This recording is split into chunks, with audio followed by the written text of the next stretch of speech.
Абайдың қара сөздері. 8-ші сөз. Осы ақылды кім үйренеді? Насихатты кім тыңдайды?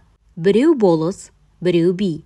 Олардың ақыл үйренейін, насихат тыңдайын деген ойы болса, ол орынға сайланып та жүрмес еді.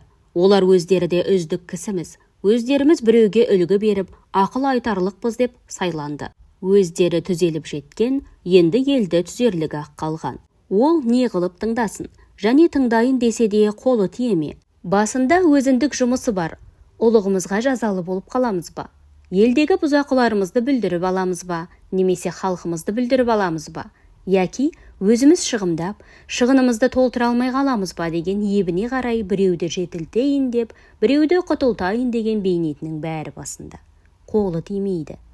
Байлар, олар өздері де бір күн болса да дәулет қонып, дүниенің жарымы басында тұр. Өзінде жоқты малымен сатып алады. Көңілдері көкте, көздері аспанда. Адалдық, адамдық, ақыл, ғылым, білім еш нәрсе малдан қымбат демейді. Мал болса, Құдай тағаланы да паралап алса болады дейді. Оның діні, Құдайы, халқы, жұрты, білімі, ұяты, ары, жақыны бәрі мал. Сөзді қайтып ұқсын, ұғайын десе де қолы тиеме.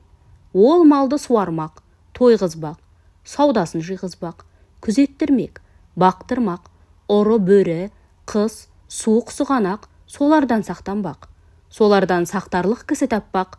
Оның бәрін жайғастырып, аяғын алып келіп мақтанға орналастырғанша қашан қолы тимейді. Енді ұры залым, сұм сұрқия өздері де тыңдамайды.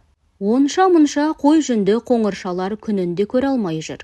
Аналар андай болып тұрғанда, білім, ғылым, ақылды не қылсын? Және де білім, ғылым кедейге керек жоқтаяқ. Бізді не қыласың? Ана сөзді ұғарлықтарға айт дейді. Оның өзгеменен ісі жоқ. Ана алдындағы үшеуіндей болған жанның ойында ешбір қайғысы, мұңы болмаса керек. 9-шы сөз. Осы мен өзім қазақпын. Қазақты жақсы көрем бе, жек көрем бе? Егер жақсы көрсем, қылықтарын қостасам керек еді. Уә әрнешік бойларынан адам жақсы көрерлік, көңілге тиянақ қыларлық бір нәрсе тапсам керек еді. Соны не үміт үзбестікке, не онысы болмаса мұнысы бар ғой деп, көңілге қуат қылуға жаратсам керек еді. Ондайым жоқ. Егер жек көрсем, сөйлеспесем, мәжілістес, сырлас, кеңестес болмасам керек еді. Тобына бармай, не қылды, не болды демей жату керек еді. Ол мүмкін болмаса, бұлардың ортасынан көшіп кету керек еді. Бұларды жөндеймін деуге, жөнделер, үйренер деген үмітім де жоқ. Бұлардың бірі де жоқ, бұл қалай? Бұл айтқанның бірін тұтпай болмас еді. Мен өзім тірі болсам да, анық тірі демеспін. Әншейін осылардың ызасынан ба, өзіме өзім ыза болғанымнан ба, яки бөтен бір себептен бе, еш білмеймін.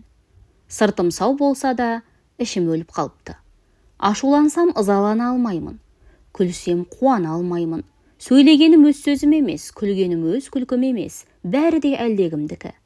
Қайратты күнімде қазақты қиып бөтен жақа кетпек түгіл, өзін жақсы көріп, үміт етіп жүріппін.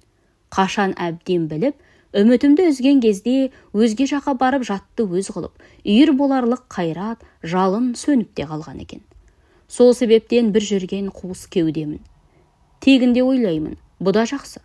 Өлер кезде әт деген ай, сондай қызықтарым қалдау деп қайғылы болмай, алдыңғы тілеу болмаса, артқа алаң болмай өлуге.